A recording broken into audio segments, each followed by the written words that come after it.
Deuxième partie de cette leçon sur la guerre froide, un monde bipolaire et nouvelle question, comment les crises de la guerre froide mènent à un monde bipolaire? Alors je m'arrête quelques instants sur ce mot de bipolaire.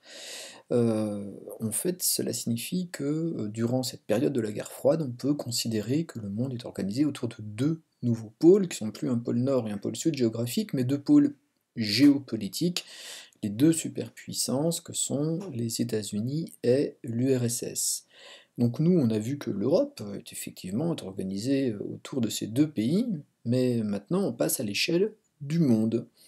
Alors pour comprendre ceci, ben déjà une première remarque, une première partie, on va voir que ce monde bipolaire, eh bien c'est deux pôles avec deux modèles antagonistes. Alors antagonistes, ça veut dire qui s'opposent, qui sont contraires l'un à l'autre. Alors là, je vais vous demander de compléter un tableau.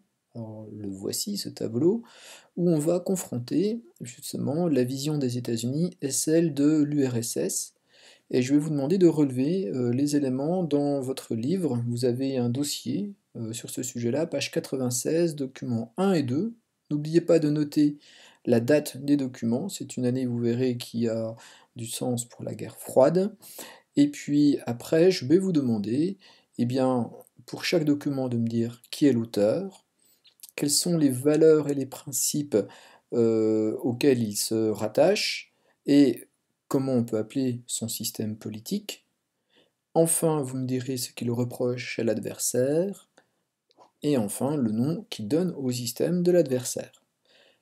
Je vous ai un peu guidé, je vous indique les paragraphes, vous allez trouver des réponses. Voilà, bon travail.